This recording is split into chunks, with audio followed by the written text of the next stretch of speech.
Bismillahirrahmanirrahim. My name is Sajawal Arshad. Today we are going to discuss law of mass section. इससे पिछले topics की जो videos हैं वो आपको मिल जाएंगी, लिंक्स उनका डिस्क्रिप्शन में मिल जाएगा। तो लॉ ऑफ मास सेक्शन जो है ये गोल्डबर्ग और वेग ने डिस्कवर किया था 1864 में। इसकी जो बेसिक स्टेटमेंट है वो क्या है जी, the rate at which reaction proceeds is directly proportional to the product of active masses of reactants. ठीक है, तो हमने दो टर्म्स यहाँ पे समझने वाली है। एक तो है डायरेक्टली प्रोपोर्शनल। डायरेक्टली प्रोपोर्शनल का क्या मतलब है कि दो वैल्यूज़ हों, दो वैल्यूज़ का जब रिलेशन हम फाइंड करें तो अगर एक चीज़ के बढ़ने से दूसरी चीज़ भी बढ़ेगी तो वो डायरेक्ट रिलेशन होगा, और अगर एक चीज़ के बढ़ने से दूसरी चीज़ कम होगी, दूसरी वैल्यू कम होगी तो वो इन्वर्स रिलेशन होगा। तो यहाँ पे वो कह रहा है कि रिएक्शन जो प्रोसीड कर रहा है वो डायरेक्टली प्रोपोर्शनल है। किसके डायरेक्टली प्रोपोर्शनल है? Product of active masses of reactant. जो रिएक्टेंट है उनके एक्टिव मैसेज के, एक्टिव मैसेज को शो करते हैं जी स्क्वायर ब्रैकेट से, और इसका जो यूनिट होता है कॉन्सेंट्रेशन यूनिट, ये आपने याद रखना है। कॉन्सेंट्रेशन यूनिट जो है ये इसका होता है मोल पर डेसीमीटर क्यूब। ठीक है जी, ये इसका कॉन्सेंट्रेशन यूनिट है। तो अब इसकी डेरिवेशन देख लेते हैं। डेरिवेशन में हम देख लेते हैं एक जनरल रिएक्शन के, एक मेरे पास रिएक्शन है A प्लस B, रिएक्टेंट्स हैं, ये रिएक्ट करके बना रहे हैं मेरे पास C प्लस D।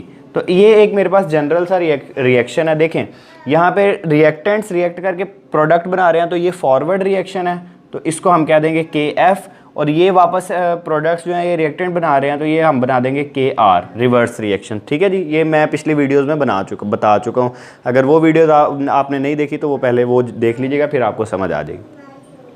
तो अब आगे बात करते हैं। सबसे पहले उसने क्या कहा था कि product of active masses of reactant. तो हम रिएक्टेंट की बात कर लेते हैं पहले फॉरवर्ड रिएक्शन की।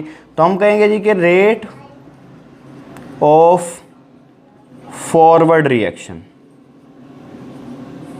ठीक है जी, फॉरवर्ड रिएक्शन क्या है जी, डायरेक्टली प्रोपोर्शनल है एक्टिव मैसेज ऑफ रिएक्टेंट। अब रिएक्टेंट ये है फॉरवर्ड रिएक्शन के, तो ये इसको हम एक्टिव मैसेज में लिख देंगे स्क्वायर ब्रैकेट में, जो मैं पहले बता चुका हूँ, A और B।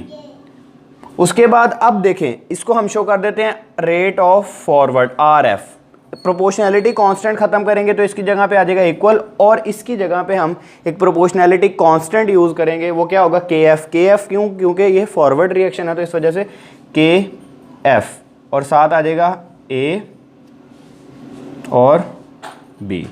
ठीक है जी, अब हम रेट ऑफ इस तरह फॉरवर्ड रिएक्शन के बाद हम रेट ऑफ रिवर्स रिएक्शन की तरफ चलते हैं। Rate of reverse reaction. ठीक है जी, डायरेक्टली प्रोपोर्शनल है। अब रिवर्स रिएक्शन के रिएक्टेंट C और D हैं हमारे पास, तो C इंटू D। तो इसकी जगह पे मैं लिख दूंगा R rate of reverse reaction. Proportionality constant की जगह पे इक्वल, और प्रोपोर्शनलिटी साइन की जगह पे इक्वल, और प्रोपोर्शनलिटी कांस्टेंट आ जाएगा KR इंटू C D। ठीक है जी, तो ये आपके पास दोनों का हमने फाइंड कर लिया। रेट ऑफ फॉरवर्ड रिएक्शन भी आ गया, रेट ऑफ रिवर्स रिएक्शन भी आ गया। अब हमें पता है कि यहाँ पे एक स्टेज आती है जहाँ पे एक इक्विलिब्रियम अटेन हो जाती है। तो इक्विलिब्रियम में हमें पता है कि क्या होता है कि रेट ऑफ फॉरवर्ड रिएक्शन जो है वो इक्वल हो जाता है रेट ऑफ रिवर्स रिएक्शन के। तो इस अगर इक्वेशन को हम देखें तो ये दोनों जो हैं वैल्यूज़ आपकी वो इक्वल हो जाएंगी। हम कह सकते हैं जी, ये यहाँ पे आप देख लेते हैं, हम कह सकते हैं कि ये दोनों वैल्यूज़ जो हैं वो इक्वल हैं, यानी KF A B is equal to KR। ठीक है जी, C D। ठीक है जी, तो यहाँ पे देखें अब कि ये जो KR है इनके साथ मल्टीप्लाई हो रहा है, इधर आके KF के साथ डिवाइड हो जाएगा KR, और ये दोनों वैल्यूज इसके साथ मल्टीप्लाई हो रही थी तो उधर जाके डिवाइड हो जाएंगी ये। ठीक है, तो ये आपके पास आ जाएगा नीचे A और B। तो हम इसको यहाँ पे आप इस तरह कर सकते हैं कि KF ओवर KR को हम कहते हैं ये जो वैल्यू है ये, इसे हम कहते हैं इक्विलिब्रियम कांस्टेंट। तो उसको शो करते हैं KC से। तो इसका KC एक्सप्रेशन जो है ये हमारे पास आया C into D over A into B। तो ये आपके पास आ गया क्या, एक एक्सप्रेशन आ गया, इक्विलिब्रियम कांस्टेंट का एक्सप्रेशन आ गया। ठीक है जी, तो ये आपका law of mass section complete हो गया। इसमें एक और एग्जांपल देख लेते हैं, छोटी सी सिमिलर है, कोई मुश्किल नहीं है।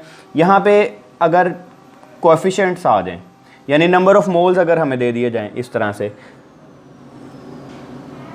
ये छोटे अल्फ़ाबेट्स जो हैं ये नंबर ऑफ मोल्स को शो कर रहे हैं, तो वो जो नंबर ऑफ मोल्स होंगे वो सिंपल पावर में कन्वर्ट हो जाएंगे। जैसे इसके स्मॉल ए है तो वो यहाँ पे स्मॉल ए आ जाएगा, स्मॉल बी आ जाएगा, स्मॉल ए स्मॉल बी। इसी तरह यहाँ पे small C small D, small C small D. इसी तरह यहाँ पे भी इसी तरह small C small D, small A small B, C D A B C D. तो ये आपके पास यानी कि जो कोएफिशिएंट है वो शो कर रहा है आपका नंबर ऑफ मोल्स को, और नंबर ऑफ मोल हमेशा किस में कन्वर्ट हो जाएंगे, पावर में। तो इस तरह के इस मेथड को आप देख के कोई भी आपको किसी भी इक्वेशन का इक्विलिब्रियम कांस्टेंट दिया जाए, मतलब डिराइव करने के लिए कहा जाए, तो हम इजीली इस मेथड के थ्रू जो है उसे ड्राइव कर सकते हैं। तो ये टॉपिक जो है यहाँ पे कंप्लीट हो जाता है, लॉ ऑफ मैथ सेक्शन। ठीक है जी। यूनिट्स में मैं इसकी अगली वीडियो बनाऊंगा, उसमें एग्जांपल के साथ हम एक्सप्लेनेशन को कर लेंगे। तो यहाँ पे अगर आपको कोई चीज़ नहीं समझ में आए तो आप कमेंट सेक्शन में पूछ सकते हैं। Thanks for watching. अल्लाह हाफिज़।